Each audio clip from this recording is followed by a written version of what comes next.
All right, hello and welcome to our webinar, Identifying and Celebrating Agricultural Sites and Landscapes in Michigan.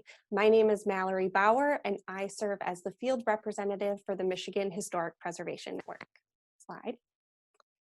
All right, so today we are using Zoom for our webinar. Many of you are possibly more familiar with Zoom than you may have been a few months ago, but briefly before we get started, we are encouraging questions, and the best place to put your questions is in the Q&A box. So if you're on your phone or your computer, there should be a toolbar menu. Sometimes this disappears and you just have to wiggle your mouse and it'll pop up, and there's two chat boxes and it says Q&A, and you'll want to click that and type your questions into that location. We will be holding questions until the end of the webinar, but you can enter them at whatever time you think about them so you don't forget. There is a chat function to Zoom that you can use to communicate with panelists, and panelists can communicate with you as participants. That is not the best place to put in your Q&A, because if there's a lot of back and forth, we might lose your question. If we share any resources or links that we think you should have, we'll put those in the chat though. Additionally, we will have polls towards the end of this webinar, and we hope that you will participate. When the polls pop up, click on the selection that best represents what you want to answer, but make sure you hit submit, because if you don't hit submit, it doesn't go through and you're not counted as part of that poll. And we'd love to find out more about who is joining us today. So with that housekeeping taken care of, let's get started. Slide. All right, so today we're talking about agricultural sites and landscapes in Michigan. This is a very rich part of our history in this state, going back thousands of years. Today we will be mostly focusing on agricultural changes in the late 1800s, early 1900s, and specifically to one site and one general topic in terms of dairy farming, and then we'll talk about agricultural resources in general, ending with Deb Reed. So today our panelists are Jim Johnson, who is the director of Greenfield Village and the curator of historic structures and landscapes at the Henry Ford Museum. We also have Rory Perkins, who is the Southern Lower Peninsula historian with the Michigan History Center, and Deb Reed, who is the curator of agriculture and the environment at the Henry Ford Museum. So we're very excited to have these three experts with us today to share some of their knowledge and experience. Slide. So if this is your first time joining us, we are the Michigan Historic Preservation Network. Our mission is to advocate for Michigan's historic places that contribute to our economic vitality, sense of place, and connection to the past. We are a membership-based organization, and we cannot do the work that we do without the support of our members and volunteers. If you want to learn more about our organization and the programs that we offer, in addition to our webinars, please visit us at www.mhpn.org. We have a lot of great resources there that we would love to share with you. Slide. And this webinar series that we've been hosting since April and will be going through into September is generously supported by the Michigan Council for Arts and Cultural Affairs. So we want to thank them for their support of our organization. So without further ado, I want to turn over the webinar to Jim Johnson, who will be talking about some exciting building things going on at the Henry Ford Museum.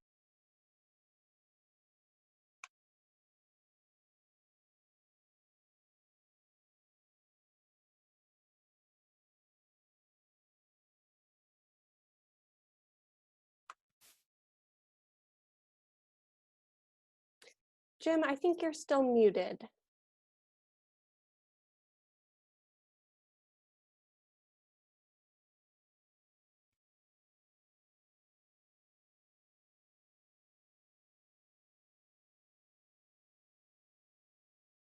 There we go. I'm All right. sorry.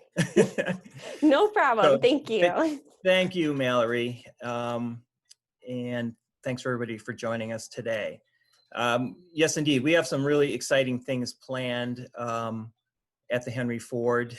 A lot of things were in the works. And to be honest with you, we're a lot more excited in February before things really dramatically changed. And the financial picture, a lot of things have really just dramatically shifted.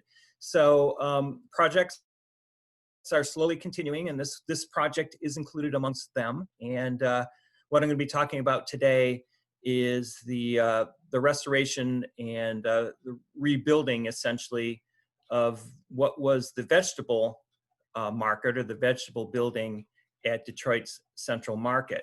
So we're going to stay on this slide for a little bit, and I'm just going to talk to you a little bit about the origins of the building, the history of it, and then we'll move through some really interesting photographs, and we'll talk about those as we go through, tracing the history of the building and really in its original location. And it's a well-traveled building. It's a building that is a true survivor, and it's really amazing to me that it is still available today to be reconstructed based on some of the things that it's gone through. The building itself dates from 1860. And it really was commissioned, if you will, in response to the huge growth that had been going on in the city of Detroit, which through the first decades of the 19th century had made the big transition from being sort of a port town where any kind of goods and things were being shipped to the east, to really a full-fledged city with a really burgeoning population. And it would double every 10 years there up until the 1860s. And the need was growing for a place for people essentially that were living in the city to purchase food.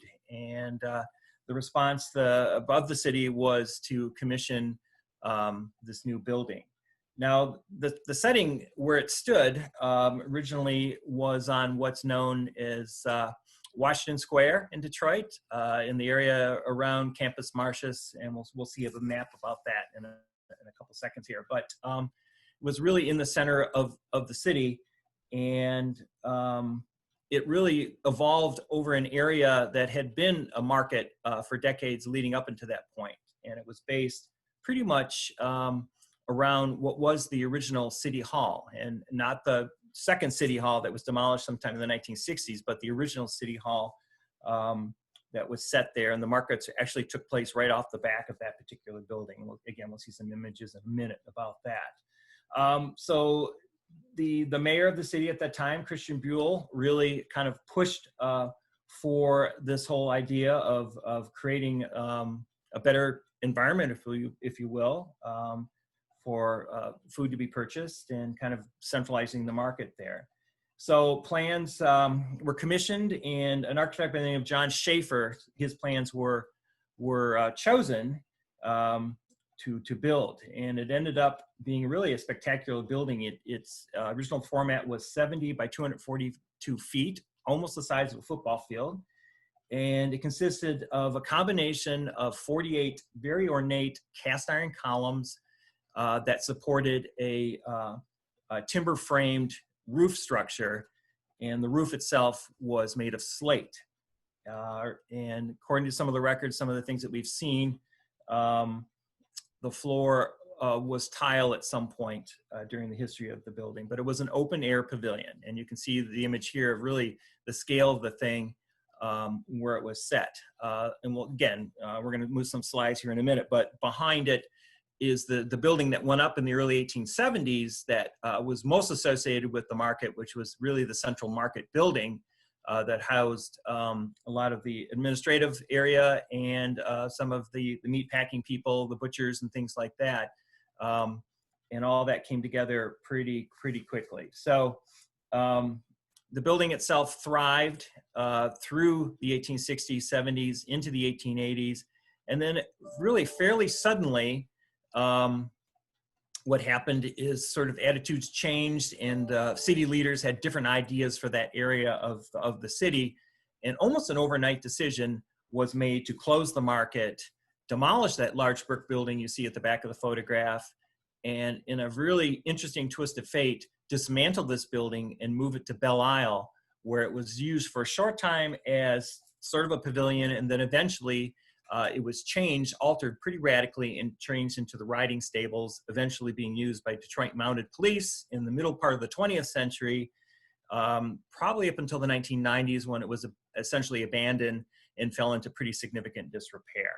So what I want to do now is sort of move through some of the images that we've collected. We're still learning about this building. We're still learning about the people associated with this building, and new discoveries happen all the time, and this is really a fascinating story.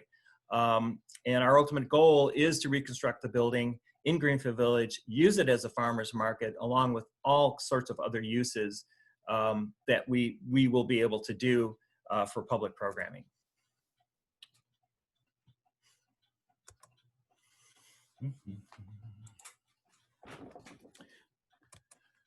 All right, so this is an 1884 Sanborn insurance map of a portion of City Detroit, and it's really showing the area where the building stood and some of the areas surrounding it. And again, this building we generically have been calling the Central Market Building, but really it was just the vegetable building, part of what was the broader thing that was the Detroit Central Market.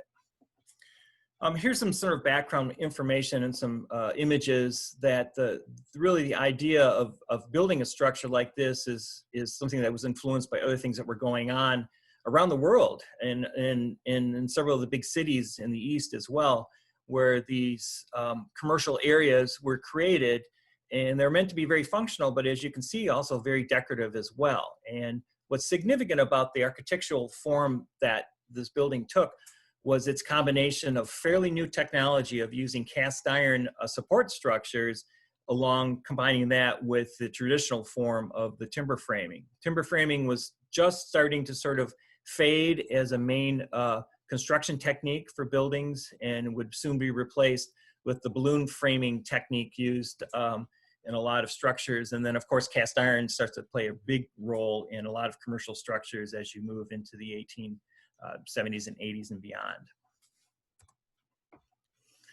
So this is a wonderful image showing the area where the building would rise eventually. So this is the backside of the original City Hall of Detroit. We're saying this, we're guessing about circa 1860, probably just before construction was sort of verified and began. We know that all the bidding, all the different things happened in the spring of the year, and by September, a lot of progress had been made on the building. It would eventually open in April of 1861, about the same time that the Civil War began at Fort Sumter.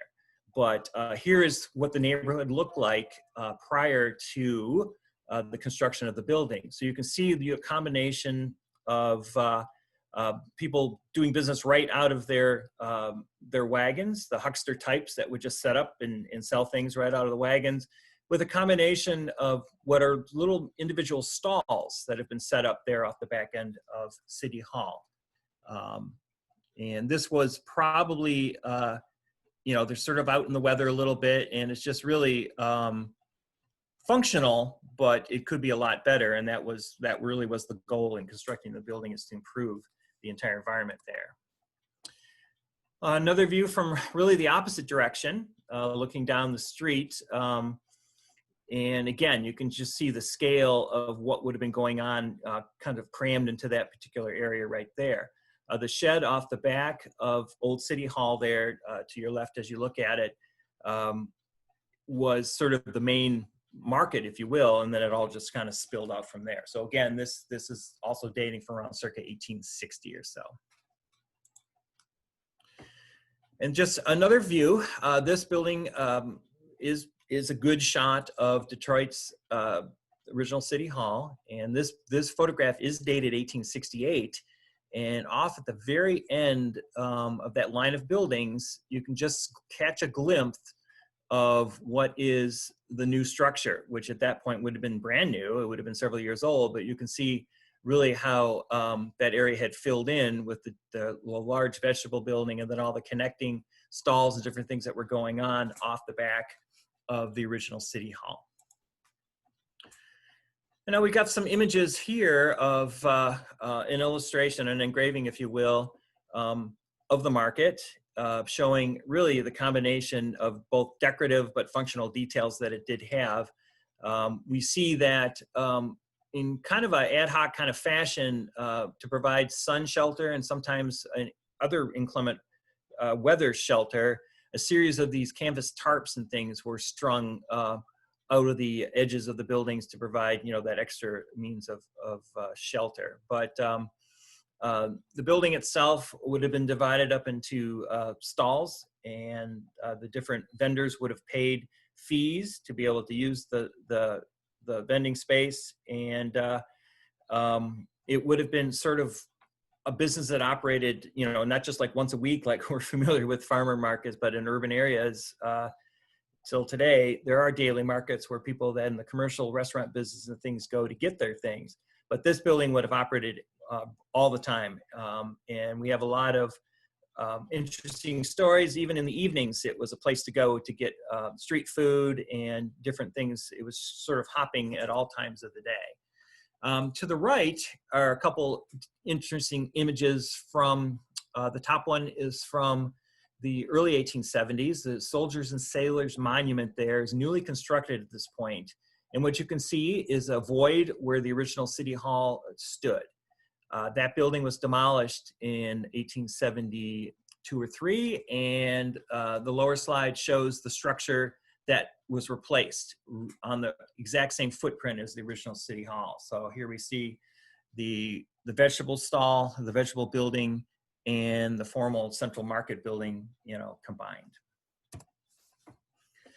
Yet another more detailed image. This one is dated circa 1874.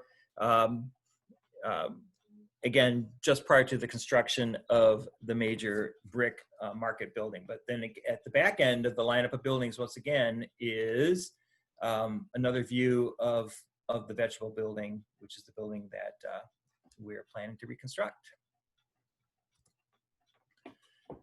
This is another really spectacular image showing really all the hustle and bustle and all the activities that would have been going on around that particular building.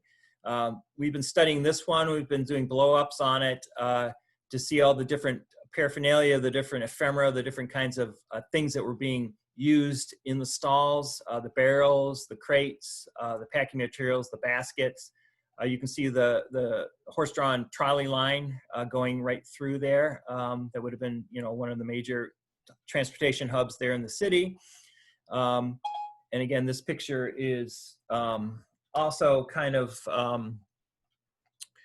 dated, we're guessing sometime in the late 1880s. And the image itself, again, has so much interesting things going on. But my absolute favorite part of this image is the dude sleeping on the roof. We don't know what that's all about, whether it's a pose thing or what. The big ladder you see there to the right clearly is how he got up there. And we do have information from the city council meetings about the different things that were commissioned for the building, including very large ladders so they could get inside to turn the gas lights on and off of the building. And I just wanted to include some of the great photographs that we are borrowing from the Burton collection, showing sort of the life around the building itself and the different folks that were there applying their trades. The upper left are the whitewashing crew. It was a place where you would go to hire day work. If you needed any kind of job, handiwork done, people of all skills and trades were there, and you could hire them on the spot, including whitewashers. And another side is where what they call the chimney sweep rendezvous is where all the chimney sweeps would gather, and that's where you would hire that particular work. Down below here is one of the plant vendors. We're not exactly sure, but Mary Judge was a woman, an Irish woman, who was very prominent and very active amongst the group of people that were sellers there at the market. And this is potentially her stall where she sold plants and flowers there throughout the year. Another great images of activities and different things going on the different sides of the market. Again, we can see you know, people in you know, working people's clothing, you know, doing their daily shopping, selling, buying, and doing a whole variety of different things. And again, it's not just these particular buildings, but there's a lot of different other related buildings in the neighborhood where you could have purchased services and other related food things. Shopping was a daily thing for urban people, and you just didn't go to one place to get everything you needed. You had to visit the butcher, the fishmonger, the baker, the different vegetable stalls to gather up the different things you would need on a daily basis. This is a great shot. These are the hucksters. These are the people that also would have paid a license or a fee to be able to have space to set up. But you can see they just pulled in and did business out of the back of their market wagons there. And this slide talks about and shows kind of the demise of what happened.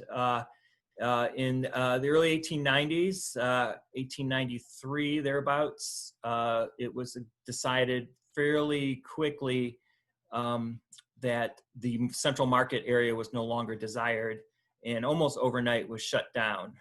There was a lot of resistance to it amongst the vendors and the butchers and the different people there, and almost a borderline sort of civil incident as far as evicting people and getting them out of there. But very quickly, the area was vacated. The brick building you see there was demolished.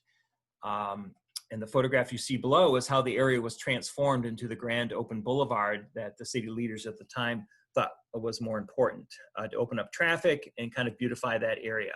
Beyond that is the second city hall that would survive until the 1960s. So the above photograph shows the vegetable market building there behind the brick building, and that building was dismantled and, as I said, moved to Belle Isle in 1893.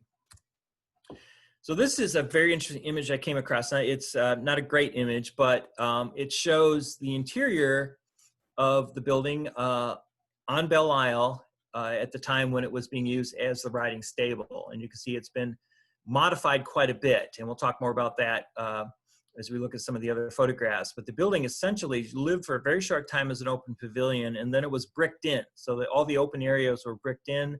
The roof was modified to create sort of a clear story. So lights, windows could be installed. The cupola was put on top of that. And it really dramatically changed the appearance of the building. But you can see some of the decorative elements here of the timber framing, and then the cast iron columns that were cast to look like carved stone, basically. So this image shows that, I'm guessing, sometime in the middle part of the 20th century. And as toward the end there, and in 2003 is when we were made aware that the building was in jeopardy. The city had made some plans to sort of alter the area where the building stood on Belle Isle, and was planning to demolish it. Alex Pollock, who is with the city of Detroit as an historian, alerted us to this, and he was one who really had followed and tracked the building and knew all about its history, and really made the case that it was very important that the building be preserved. So a last-ditch effort was made. It was very much under duress. It happened very quickly, but we were able to dismantle the building and save the original pieces that dated from its original construction. And here's some of those details. I talked about what a survivor the building was, and we know at least once in its original location it caught fire and it was extinguished, but it was damaged sometime in the 1880s. And then in the 1990s, it was also caught fire in Belle Isle and was extinguished and saved. You can see some of the fire damage of some of the original decorative brackets there. And you can see some of the other images of things that were preserved and have saved. Unfortunately, when it was moved to Belle Isle, the skill and the sort of the techniques used in the original timber framing were not followed that closely. And where mortise and tenons and wooden pegs and things would have held things together, the building was basically spiked back together with large nails and different things like that. So it was crudely reconstructed on Belle Isle when it was moved. few more images showing the base of one of the columns, and again, some more of the decorative detail that was produced for the building to make it very attractive, but at the same time, very functional. Our hopes in doing some of the paint analysis was to find a polychrome, a really very wonderful decorative color scheme on the building. And what we found is a color that we've now taken to calling disappointing brown. It turns out it's an interesting story, but what we're seeing as the first layer of paint is one of the first generations of commercially produced paints that were used for painting essentially large commercial buildings during the time period. So that is likely the technique and the color scheme that we'll use when we reconstruct the building. It's an interesting story in itself. We would have had a lot more fun with a lot of color, but we wanted to keep with what would be correct for the building. And again, this is a view from the inside just prior to the dismantling, and you can just see the timber framing above and the cast iron columns below. And then that cantilevered roof and all the different changes that were done to the building. These are very early renderings that began when we first started the project. And again, it's back in 2003. We've been fundraising.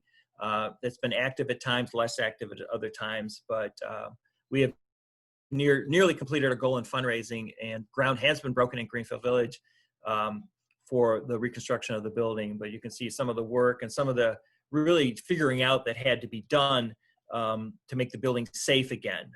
It stood, of course, successfully for decades in Detroit and then again in Belle Isle, but it's a very heavy building, but it also is open and has to resist wind and lift underneath. So it's got kind of the forces working with it, and it had to be very carefully studied and engineered to meet codes and safety things for today. So a lot of that work has been done, and we're going to be able to reconstruct the building and have it look as it did in the 1860s with some modifications that are going to make it safe and stable. And again, just another rendering. The building, the pieces, the different things that we have ended up with are just a portion of what the original structure entailed, and the space it's going to go into, it will be in proportion, but slightly smaller than the original building, just because of those combination of factors. So that is the main information about the vegetable building at Detroit Central Market.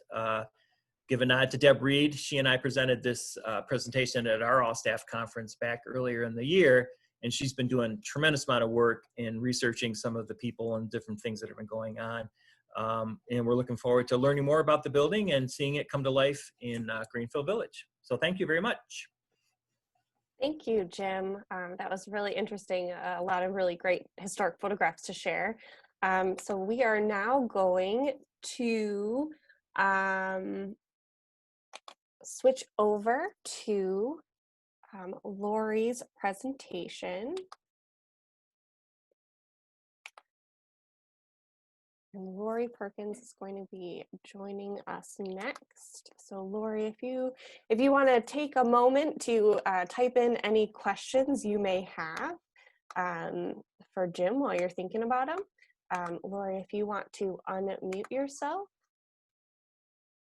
we are ready to go when you are.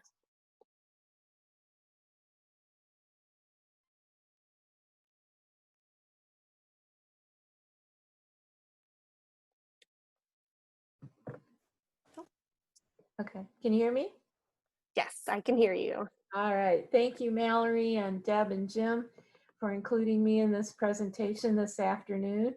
I'm going to be speaking on some aspect of dairying that may not be familiar to everyone in the great state of Michigan, but it's been a project I've been interested in for a number of years. So we're going to talk this afternoon about soft cheese in Michigan and where we might look if we were going to reconstruct soft cheese production on the landscape. So slide. What is soft Michigan cheese? I have some pictures of cheese here. These were created about 15 years ago by a museum in Schaumburg, Illinois. They had all the equipment, they had the cows, they had everything that was needed to make this cheese. I gave them the recipe, and then they made it, and I said, great, can I get a taste? And they said, no, we sold it at auction. So I don't have any samples. I've never tasted soft Michigan cheese, but this is basically what soft Michigan cheese looks like. Slide. For a written description of it, we turn to E.A. Haven, who's the Michigan Dairy and Food Commission special inspector in 1896. He says, Michigan cheese, the genuine Michigan, found nowhere else on earth, mild, porous, good in 20 days, or safe for 60. The cheese that pleases the eye of the maker, tickles the palate of the consumer, and cannot be made without the use of two articles, one supplied by the cow, pure milk, the other by the man who handles the product, gumption. Sounds like Michigan cheese, doesn't it? Next slide. And here's another version too that'll help us understand what soft Michigan cheese is. It has holes of varying size, is soft as opposed to hard texture of cheddar, ranges in color from white through shades of yellow and red, and is not made by the cheddar process, is without an acid taste, and is well liked by those in the state that share its name. I love these two quotes. I think they're fantastic, and it's really got me thinking about cheese, and maybe you a little hungry for cheese this afternoon. Next slide. So where did Michigan soft cheese come from? Well, if you look at the 1880s map, dairying map of the United States that I have pictured here, the black area in upstate New York is actually an area around Herkimer County. And Herkimer County is one of the largest dairy producing areas in the state of New York, if not the New England area. And of course, the reason for that production is to feed the city of New York, which is just down the Hudson from this production area. But people who came from this area brought this particular style of cheese. They didn't call it Michigan back then. It was just soft cheese. In the 1830s and 40s, when they settled up Michigan. We have a lot of upstate New Yorkers, Yankee New Englanders, all coming into this area. And they, of course, bring things with them. They bring their household goods, they bring their industry, they bring their technology, they bring their enthusiasm and gumption, as we just heard, and they bring things like recipes. And so we're gonna, next slide, look at that location in Michigan where that gumption ended up. And if you'll look down in southeast Michigan, you'll see sort of an irregular boxes of rectangles and squares with the Roman numeral 2. Thank you, Mallory, for pointing that out. That area became the largest producer of Michigan soft cheese in the state. And you'll also notice that the area next to it to the right is Detroit, Wayne County. And again, dairy produce is heading, as we know, by the 1920s into the great Michigan milk shed to feed our growing city of Detroit. So Michigan will outrank Wisconsin in the cheese business, basically between 1866 and about 1920. So we were a cheese producing and very heavy dairy state. So next slide. And what's that landscape look like? Here's a postcard from the 20th century of the historic River Raisin. The River Raisin is one of the largest river watersheds in southeast Michigan. It starts in Lake Columbia near Brooklyn and meanders through several counties until it dumps at its mouth into Lake Erie at Monroe. And again, very picturesque. We have cows, great pasture land, open forest areas. And you'll notice there are no Holstein cows in this picture. That's a whole nother topic for Michigan dairy. Next slide. So where do we look for a cheese landscape? Well, this is probably one of the most unlikely places, but yet the key to cheese production in southeast Michigan. I grew up about 2.5 miles from this very beautiful Queen Anne house. It's the home of George Horton at Fruit Ridge Farm, Fairfield Township, Lenawee County. The home was constructed in the 1880s from all the materials were actually found on the farm, all the timber frame interior, clay for the bricks, everything to create this house. It's very unique. It stands on a little hill, as you can see. It looks nothing like any of the other houses in the neighborhood. So it piques people's curiosities. And I grew up, siblings of mine used to play and have friends in this house. And I got excited about it because I was, you know, who's George Horton? We all knew George Horton as a local farmer, but as we'll see, we didn't really know the George Horton of cheese production. So one of those things to look on your landscape if you're trying to recreate some agricultural evidence is to look in some unlikely places. And a house like this, an anomaly in your neighborhood, might be a good place to start. So next slide. Another place you can see George's house right across the street. We found some great evidence over at the farm next door, which was actually his parents' farm originally. It's now the home of Max Ulrich, and they live in, again, Fairfield Township. What you see on the side of the wall here of the boards in little black sort of dots, kind of looks a little moldy, but it's not. It's actually cheese box graffiti, and we'll see in the next slide a closer look at what that graffiti looked like. This is the whole side wall of this building. It's a barn shed now. Has all of these great names and locations and cheese box numbers, all stenciled and hand painted onto the inside of the shed. And it's a wonder in the last 100 years that this didn't get painted out. The family didn't know why they had this graffiti, but once I explained to them what I was looking for, I was invited out, and my husband and I took some great pictures. He climbed up and got some of these higher pictures on a bunch of stacks of hay, and it was a lot of fun just exploring these names. But one name, the one that we have pictured here, MP Stockwell, led us to yet another cheese manufacturer. So next slide. And that was Martin P. Stockwell's home in Dover Township. Dover Township and Fairfield Township are close together in Lenawee County, and so it's not surprising that we might find another large home. Cheese made money for these local farmers, and it also garnered them prestige, as we'll see from the Hortons.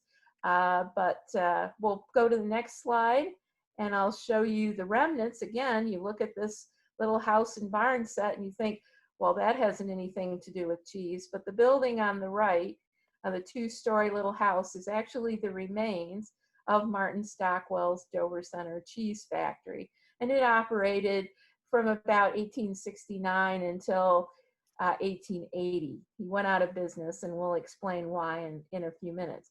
But again, you would never, if you didn't know, you would not know to look that your neighbor's house might be part of a cheese factory, a very important part of Michigan's dairy industry. Next slide. So where else can we look? I've loved the Lenawee Historical Society archives for years. I've mined it for all kinds of information. One of my favorite books in their collection is the Articles of Association. And in that book, they talk about church associations, telephone companies, small businesses. But one of the sections deals with the Articles of Association related to cheese factories. And here we see another Lenawee County cheese factory, Wolf Creek Butter and Cheese, was established in 1893, if you look up in the right-hand corner, for the purpose of manufacturing cheese under state law. You can see also just hinted on the right side, the list of shareholders, and everyone who signed the book and created this company needed to have a record of their name, plus it gave them the amount of stock. Next slide. So not thinking that this is just about Southeast Michigan, I also included here Monterey Separator Butter and Cheese Factory capital stock. This company raised $4,500. You can see that this particular investor has $10 shares here, and nice frame certificate, very beautifully done. Monterey is actually in Allegan County, which was formed off of Berry County, which is really just to the west of where I live here near Lansing. But again, serious business, serious investment. People are looking to invest. These cheese factories were actually set up on the basis of the old mining laws in Michigan. You know, we had copper and iron mines in the UP, and so laws were already in place for how to incorporate and associate and buy stock and companies like that. So why not a cheese factory? And that's what these are based on. The state law that incorporated these cheese factories limited them to a certain set of months of operation and a certain number of years. And these stock companies lasted about 30 years. So next slide. And from the Benson Ford Research Center, and a nod to colleagues here in this presentation, is a booklet that I found in their collection. It's a apparatus booklet, catalog, where you can order all the parts to set up your own cheese factory. You can see in the center cut out what this interior of the factory might have looked like. Steam operated. We have to remember that at the turn of the 20th century, agriculture was not electrified for the most part. It was steam, it was kerosene. And so you had to work by daylight or kerosene, or you had steam, no electricity to operate these miniature factories. So the apparatus book cover is a great demonstration. What you're looking at are 3 individual cheese vats, and that's about the standard number of vats used to make cheese in these factories. So next slide. One of the other pages from that catalog also shows the stenciling kit you can order. And I love this because not only does it show you the ink and the little brush to stamp it through, but it also shows you the stencil. And this one, oddly enough, Herkimer County, New York, old Fairfield factory. So great representation for what might have gone on that wall in that shed that we just looked at. So next slide. And finally, the cheese box itself. This is a cheese box from the turn of the 20th century. You can see the number 164 at the top. That is the license number. Each factory had to apply for a license. And so when the license was granted, it also meant that it had to be inspected. This cheese box, I don't have a scale in here, but it would hold about a 40-pound round of cheese. It's a pretty good size box, pretty strong. So next one. So we've looked at a variety of ways to kind of attack this question of where is the soft Michigan cheese being manufactured in the state of Michigan. And so we'll go back to Lenawee County because we know at this point the most information about this. The little section there of yellow is the outline of the county. You can see some of the names. And here is a list of the 25 cheese factories that were in operation during the summer of 1905 in Lenawee County. And these are not the only cheese factories in the state of Michigan, as we'll find out. But for this talk, they're the ones that are going to give us the most information. So if you'll note where Seneca and Sand Creek and Morenci and Onstead and Addison are on this map, I'll give you just a little bit more to look at it. We'll go on to the next slide. And some pictures, you know, people have postcards of various things in their communities. This is the Cadmus cheese factory. You can see the milk cans are lined up to go into the weigh station. There you go. Thank you, Mallory. Back to the far right, you can see the scales there. A little bit right there, you can see the weighing scales. And this is the downtown metropolitan village of Cadmus. Next slide. Another one, newspaper. Old modern newspapers often bring back old photos, and this happened to be a photo here that was returned to the Adrien Daily Telegram at one point, and they featured it. It's the Delano Cheese Factory, and so out of the 5 cheese factories in Fairfield Township, we have images of 3 out of the 5. So another one there. But again, you can see the folks are there. They're dropping off their cans. They're waiting to get the milk weighed. And again, these are the patrons. These are the farmers that contributed to the milk to this particular cheese factory. So next slide. And another postcard, this one again from the turn of the 20th century. This is the Onstead Cheese Factory up in Cambridge Township. And oddly enough, 100 years later, the Onstead Cheese Factory is back in business.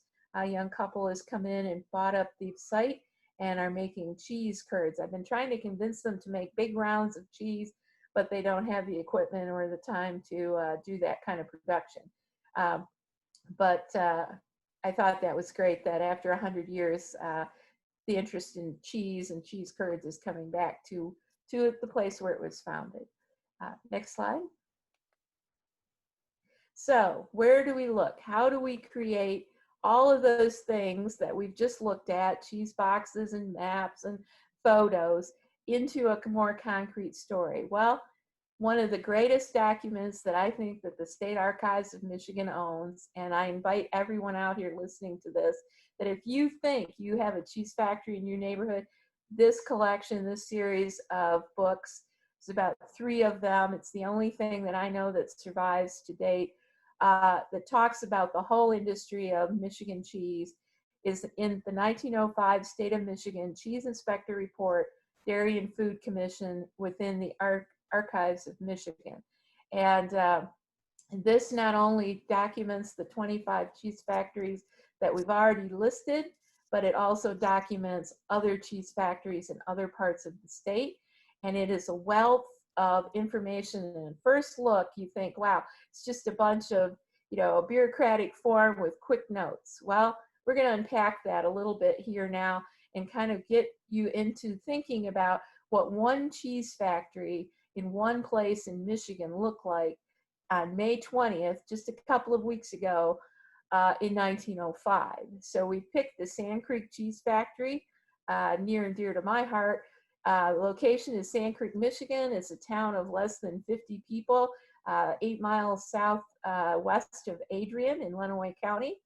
I don't know if you can kind of scooch it in a little bit, Mallory, to blow it up so people can actually see the print. Oh, thank you. That's great. And we can talk a little bit about this. So this was an individual stock company again, which meant that local folks contributed $10, $20 shares to capitalize this cheese factory to get it started. And equipment-wise, it would cost about $800, $850 in 1890 to get get the guts of the factory together, and then additional for the shed. But so $2,000 to get it going, which means that probably 100 people in the local community invested a minimum of $20, because you can see the stock investment is $2,000. So they were able to get at least 100 people together in the community. Sure, not all of them were dairy farmers. They may have come from other walks of life and other interests. Some people may have owned more than 20 shares, just depends. But I think that's really interesting to show the number of people involved in that. The owners are friend George Horton, who lives in that big, beautiful house. His cheesemaker is Charles Dewey. Dewey works on commission, and he was trained in Ohio. And if we had more time, we could go into the science and technology and education that transformed this industry from a cottage making of cheese in the family farm home to a commercial factory system. We would know more about the education of cheese makers. There are 40 patrons, which means there are 40 farmers contributing milk.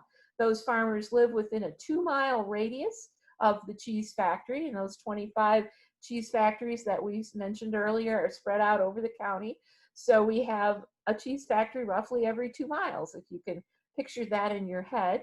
The number of cows involved in this operation is 300 cows. So roughly that means that of those 40 patrons delivering milk, they're milking by hand again, no electricity, milking by hand, between 7 and 8 cows per farm. Some might have been bigger, some might have been less. But if you're going to draw in milk from your neighbors, this causes the farm landscape to change immensely. As this system of cheese production goes on, barn structures change, silos are added to the landscape, roofs are expanded on barns, cows are, become more Holstein-like, I guess. We have the favorite cow moving on. So lots of science and technology into what that means to have 40 farmers with 7 cows. This cheese factory operated for 9 months, again on the cycle of the cow, and they yearly made 4,000 cheeses, which means, as we'll see a little bit later, that means they're making about 20 cheeses that weigh 40 pounds a day, almost every day, probably not Sunday, but almost every day for 9 months. So pretty cool. If you could scroll up a little bit, Mallory, you can see that their brand is identified as Soft Michigan. They're using full cream. Their sanitary conditions are good. Scroll up a little bit more.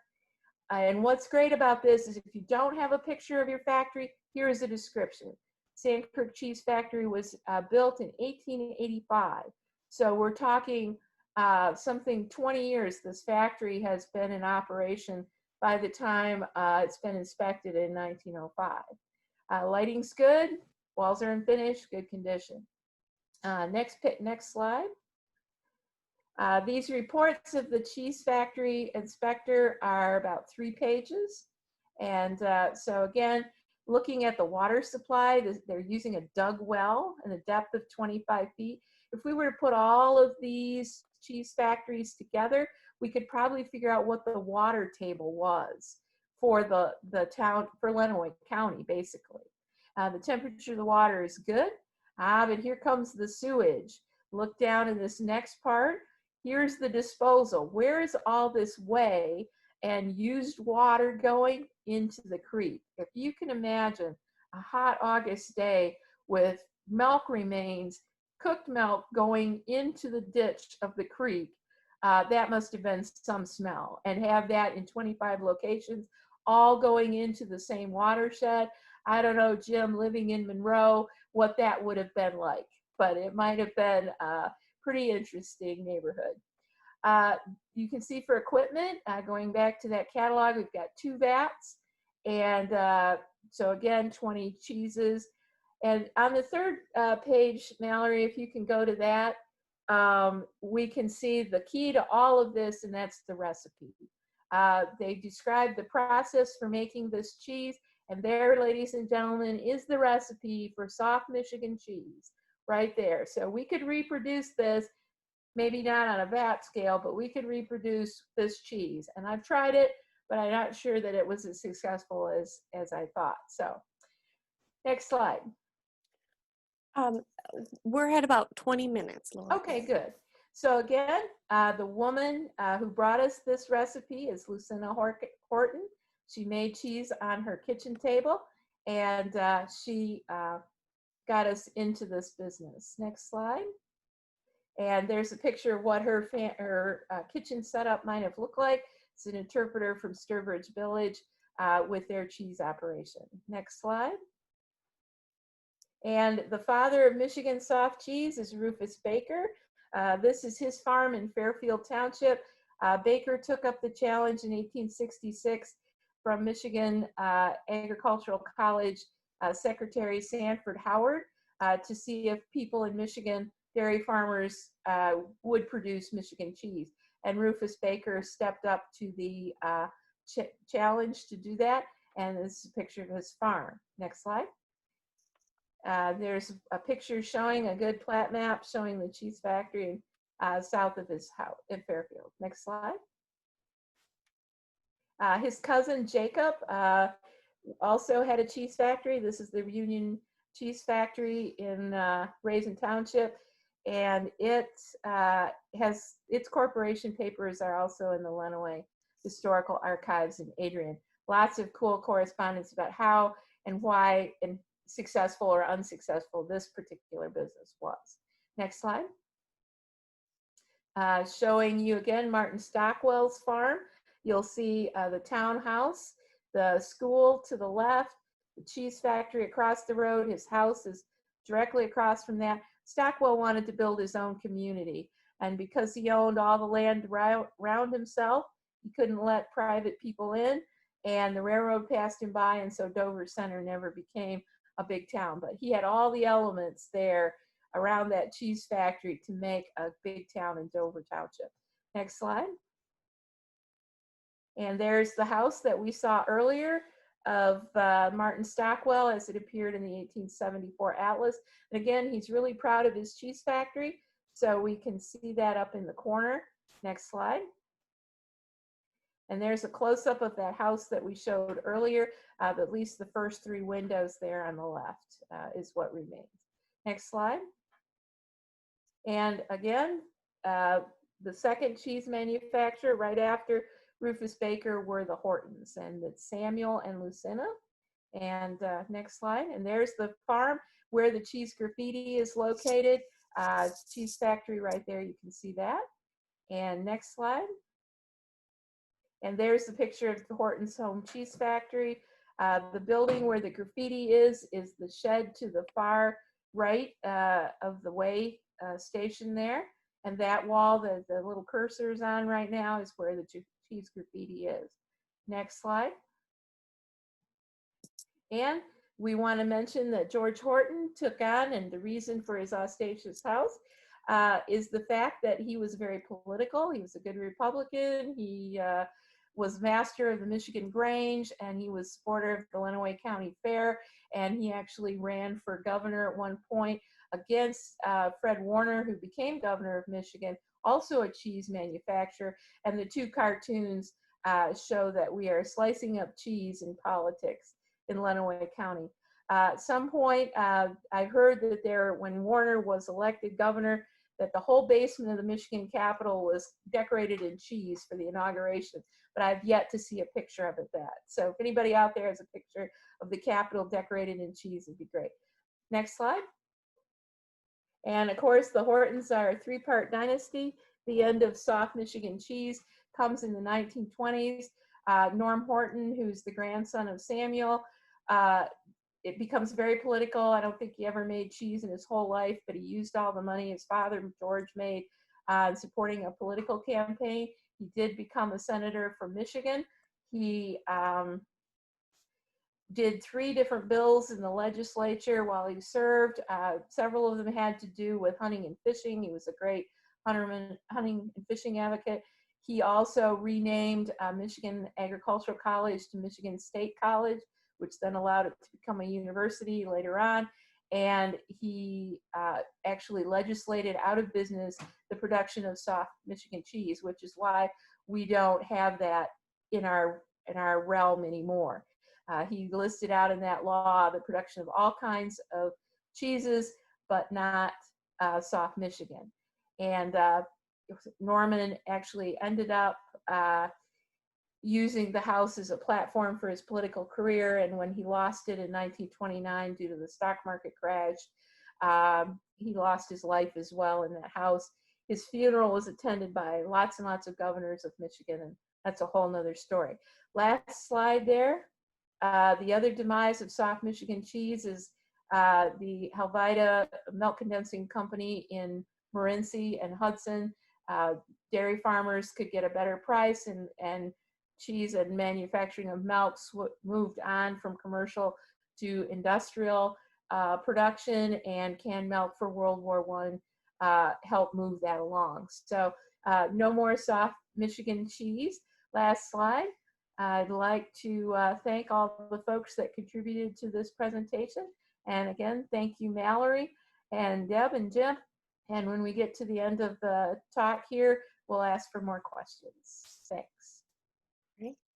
Thank you so much, Lori. So I'm going to stop sharing my screen. And Deb, if you want to start sharing yours for the presentation. And then don't forget to unmute yourself.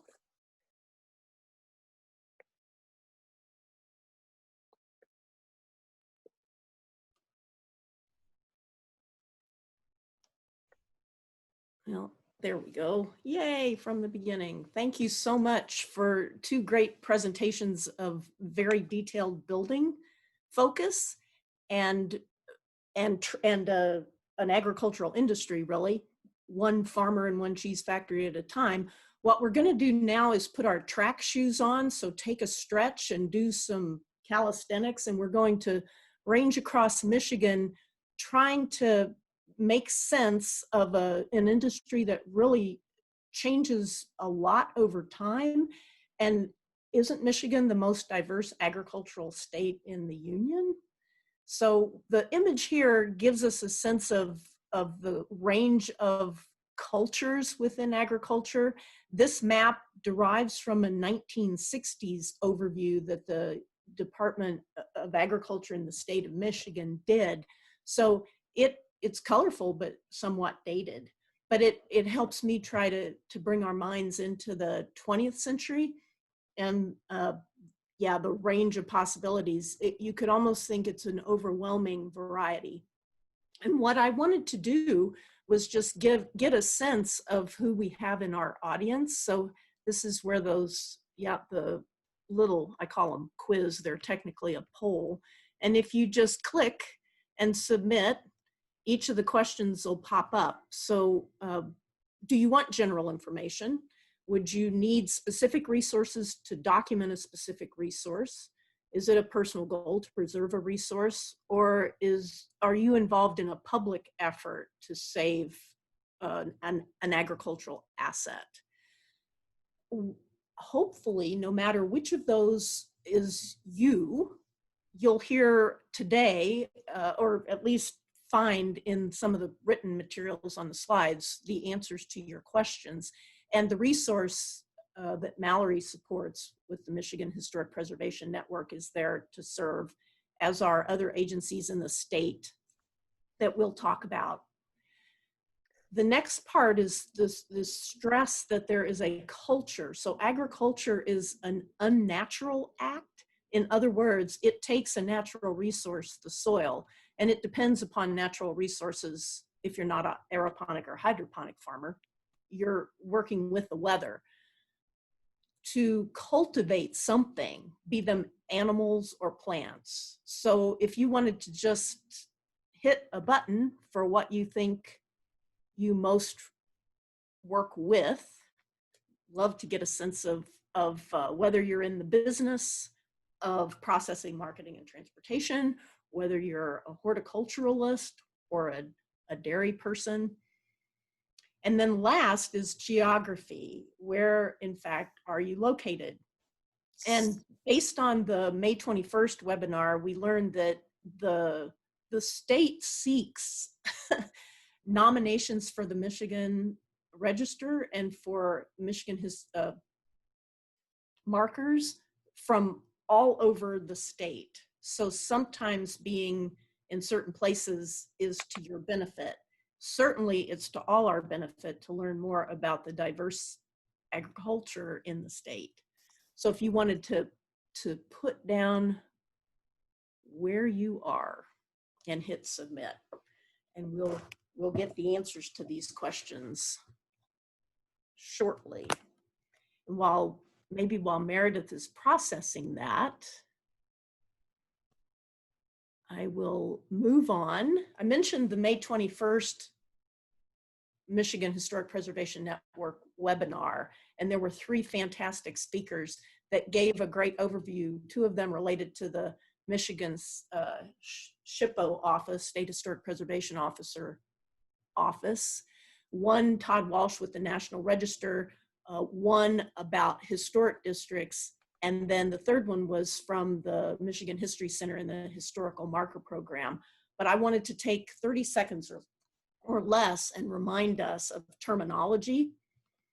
Properties, that is the thing you may want to register at the state level or the national level, both.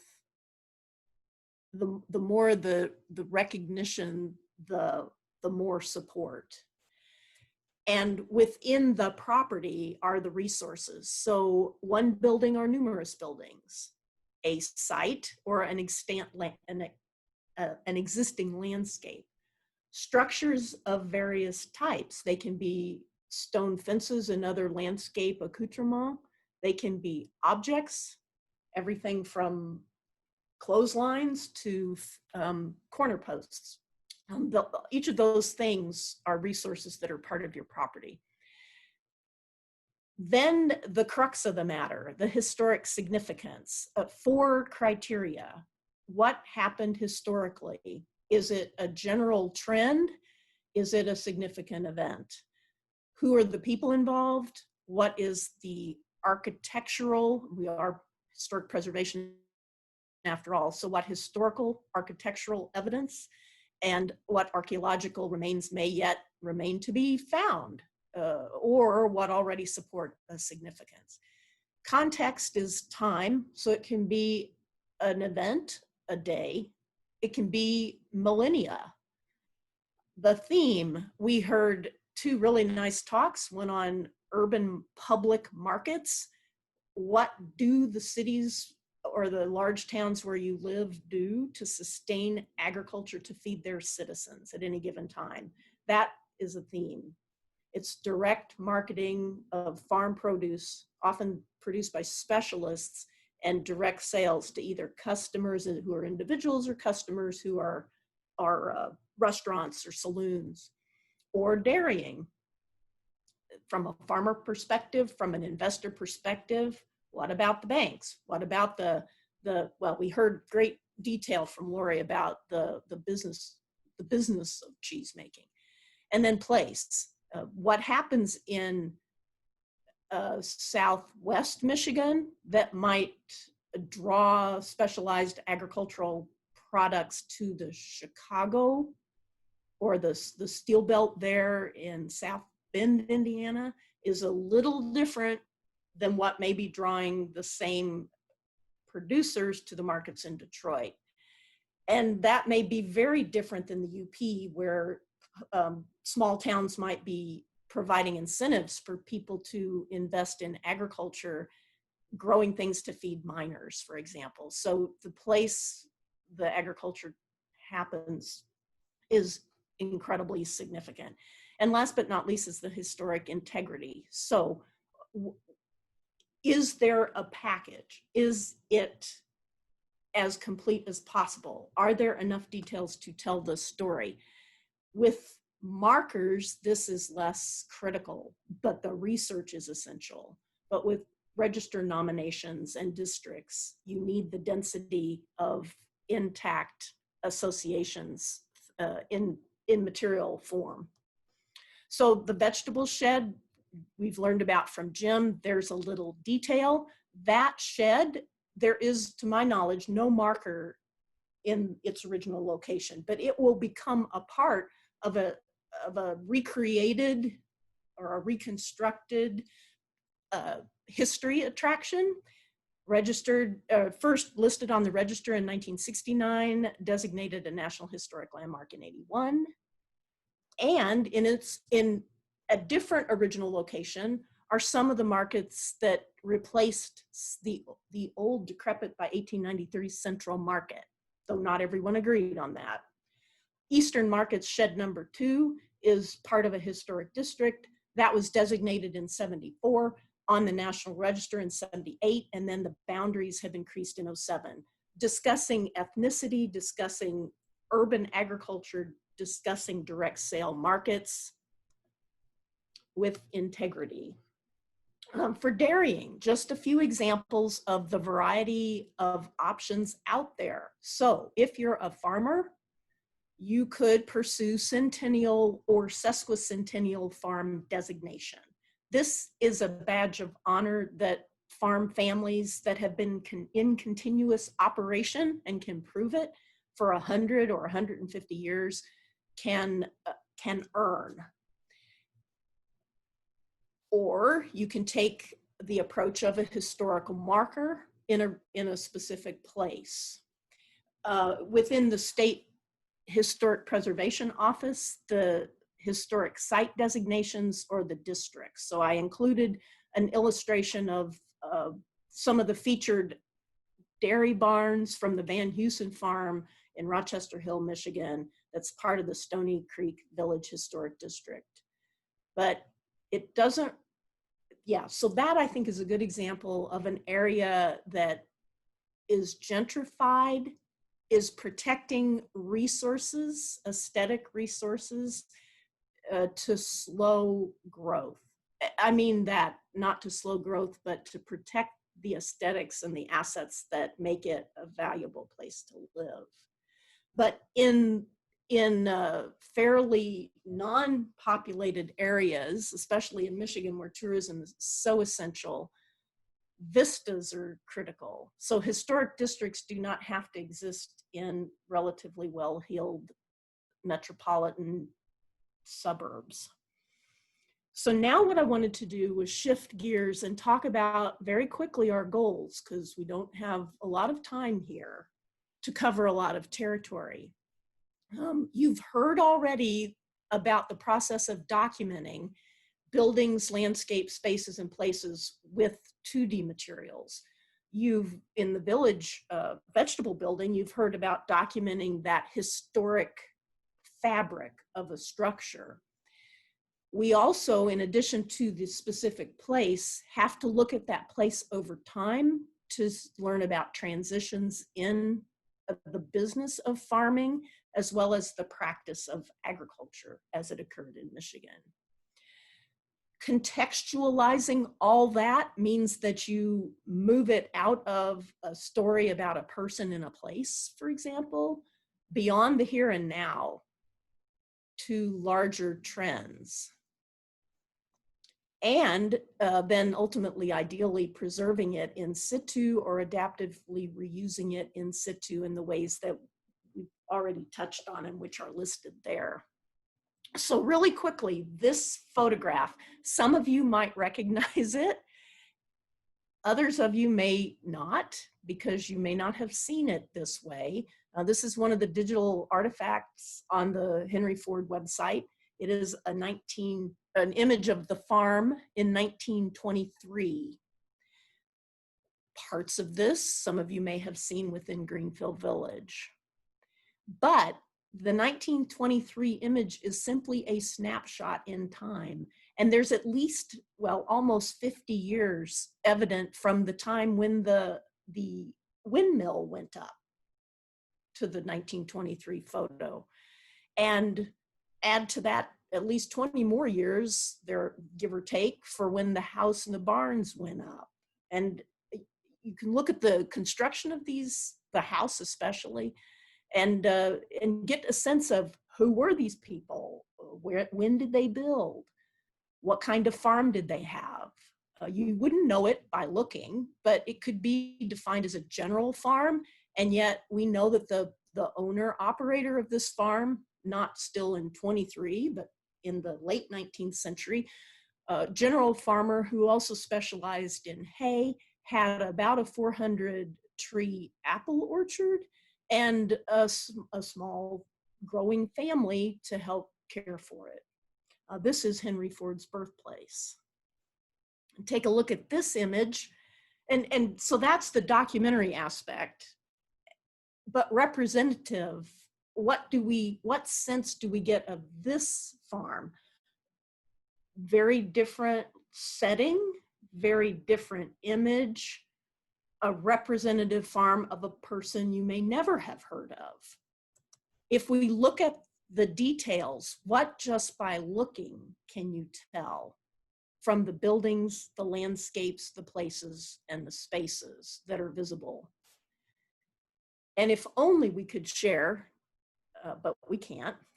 It looks like a pond, but it in fact is a bend on the River Rouge. And if we could focus in, there's a young boy in that rowboat and two women with bonnets with dogs at their heels on this bend in the River Rouge. In the background, there is a horse, that dark blob there, amidst the orchard, swatting flies. What looks like a privy in front of that, propped up with props. The grape arbor behind that. Oh, and we haven't even talked about the pigsty, which you can see through the tree, and then the house in the backyard. and what looks like a milk shed and maybe a granary. This is the home of William Burbank, who it's tough to document William Burbank as a person with many generations by the same name, but we believe a Civil War veteran who married the daughter whose father had owned this property. And they're married in the 1850s, and this is dated 1900, but it could be much earlier than that, from the 1870s perhaps. Representative farm. What if any of that survives?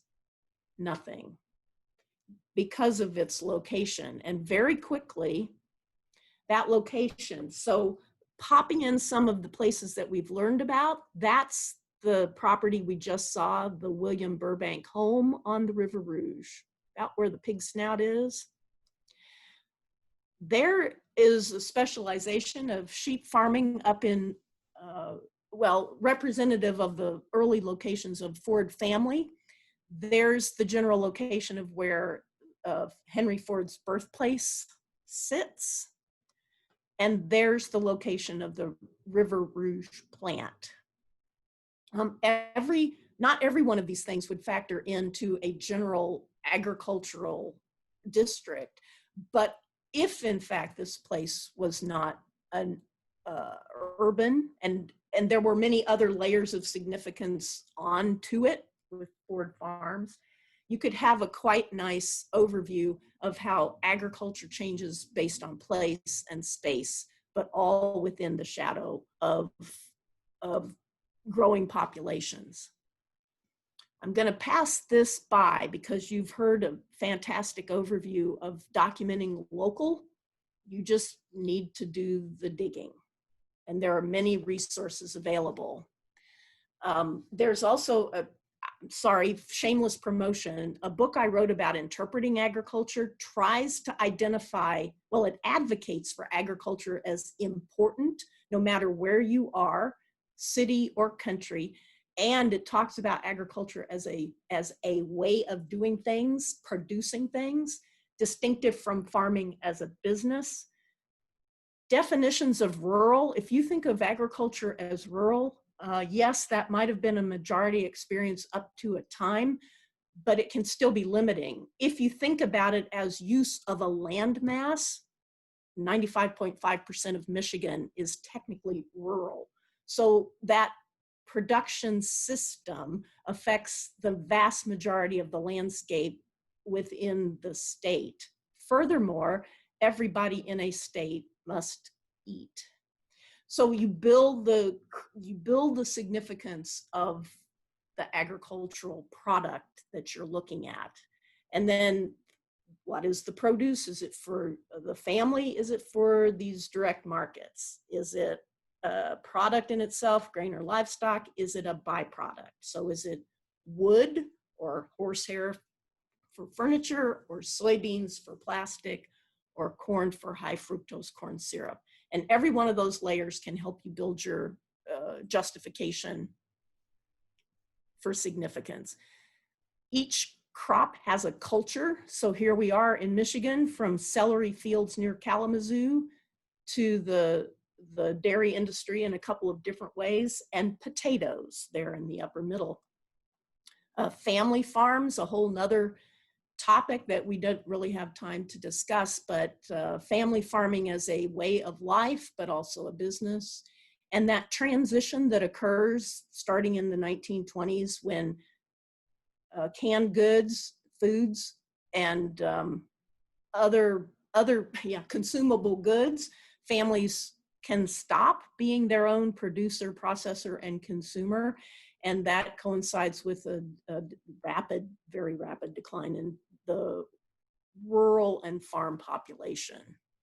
With that decline went the rural and agricultural businesses. So here are just a few representative examples, including a couple of Ford industry efforts to try to help sustain those small town populations. But, you know, there's hardly a place across the state that wouldn't have some manufactory that was producing an agricultural implement like the Jim grain grater from Kalamazoo, or had a mill operation of some sort.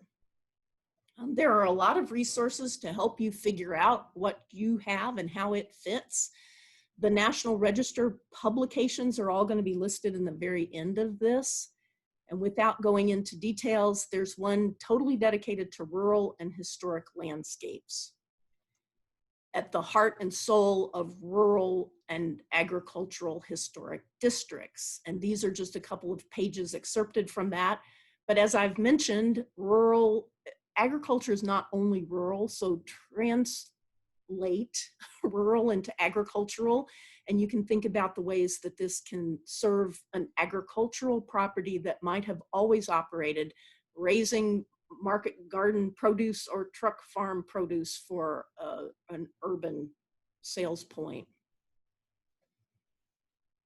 I'm also not going to go over this. I think it's self-explanatory, reminding us about the landscapes and the types of sites, documentary, representative, and aesthetic. The bottom part of this slide, though, gets us to thinking about significance. Can we talk about ethnicity and migration? What about those crop specialties? What about the biotech? Be it seed-saving hybridization or genetic modification, and so on.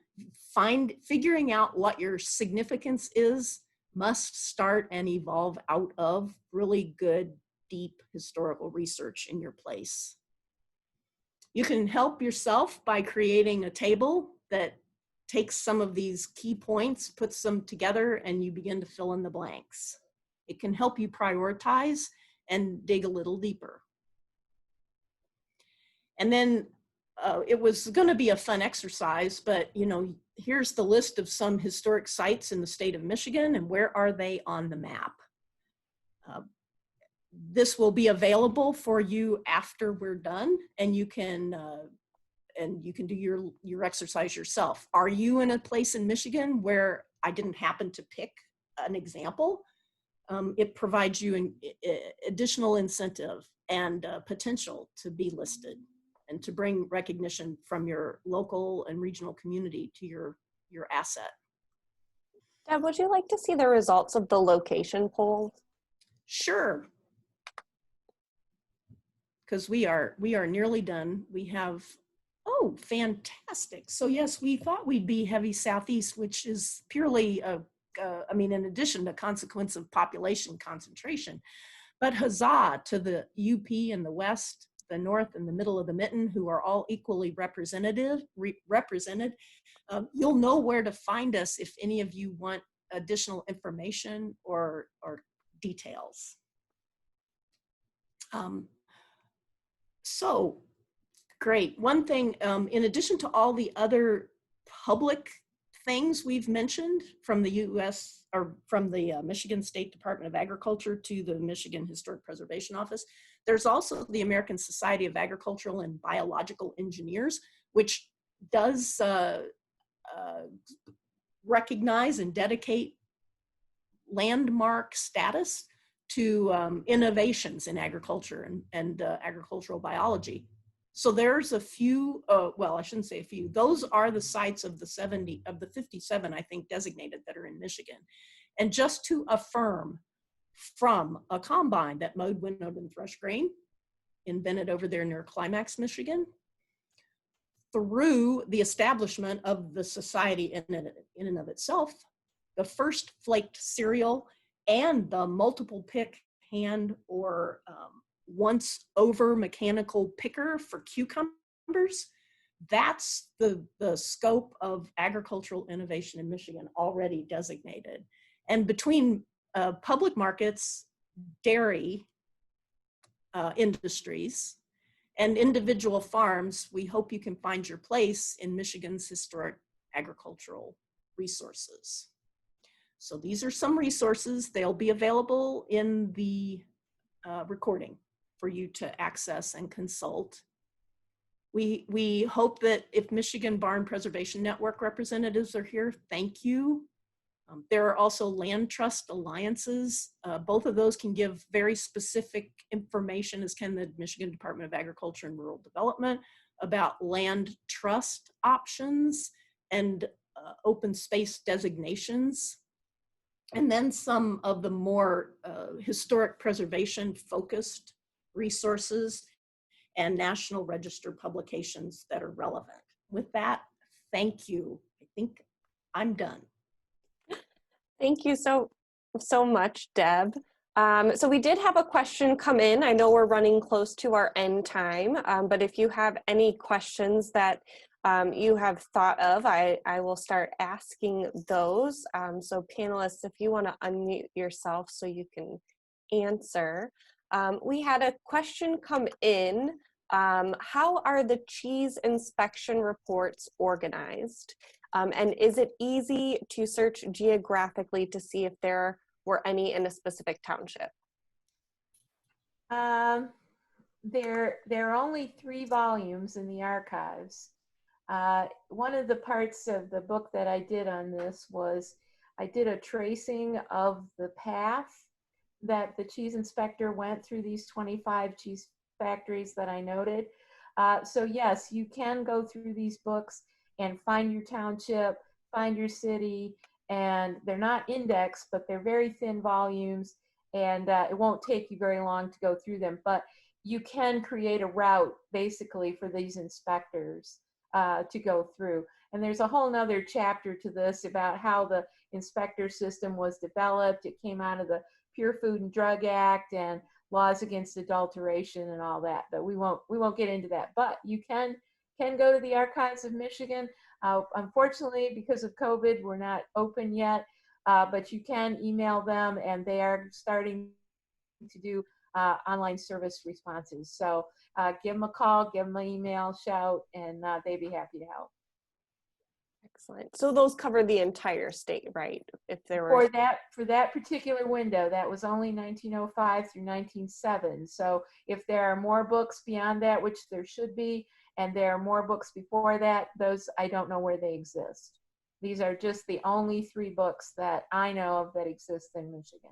Other archives in other places may have them, but these are the 3 books that I'm aware of. And they're pretty comprehensive. And you may get lucky. I sure was. I was floored when I saw this. Of course. Well, we're always finding hidden gems in the archives. Yes. when you go yes. looking for them. So I had a couple questions come up myself. So the cheese graffiti, Lori, staying with your presentation for a moment. So do you suspect that was just bored people taking the stencils and just doing the stencil on the wall, or what was the purpose of that? I think they were testing the ink pad. It's random. The numbers are all different. It was the storage part of the operation. When the cheeses were finished, there were racks on the side of the walls up high because all these cheeses were dried out by air. They weren't refrigerated. They were just made and sat on a shelf to cure. And so I'm sure it could have been bored, or they're just testing the ink, or for whatever reason, but it's fascinating. I'm so glad they were not painted out. I mean, it's just a beautiful little gem out there in the middle of the countryside. Yeah, it was when we had been talking about planning the webinar, I was and you mentioned cheese factories. I was envisioning, larger factories, being in the automotive state, like a park type operation. So when you shared the pictures of just more modest, small buildings, that really challenged, how I sometimes think about factories. Right. And Rufus Baker employed 6 people. In the 1860s, he had 3 women and 3 men, and they were the ones that were doing the heavy work and bandaging the cheeses. And there's a whole thing of cheese box manufacturing itself. You'll notice on the one slide I mentioned that the White brothers also made coffins in Fairfield. They did everything with wood that you can think of, and so they were the undertakers, the coffin makers, and the cheese box manufacturers. A little bit of everything. Look at strange places. Right. So we had another question come in, and we frequently see recycling from potato and tobacco crates in the South, where crates are reused to build various farm sheds. And could that be the case with the graffiti? No, I don't think cheese boxes are recycled. They're flimsy enough. I don't know if you've seen them, that once you break into them, they're broken. The 40-pound wheel of cheese for the local grocer is a lot to pick up and handle.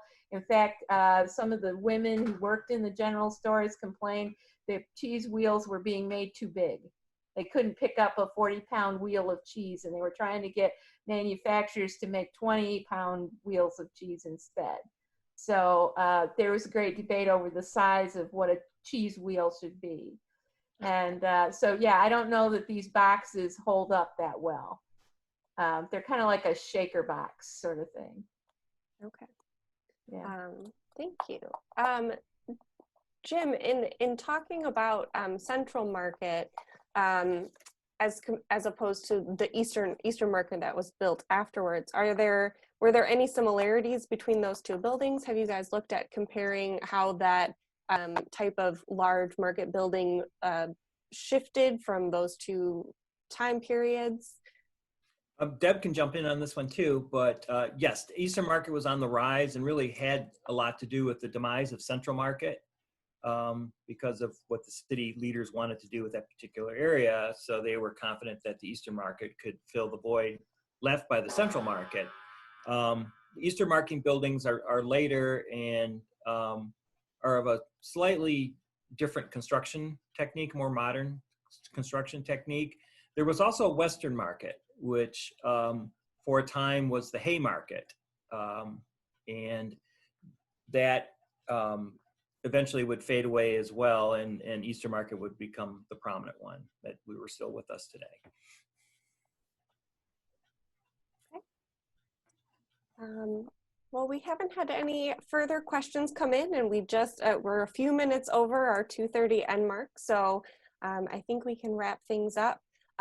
Thank you all so much for joining us today. Thank you, Lori, Deb, and Jim, for your sharing your fantastic knowledge and experience with us for agricultural landscapes.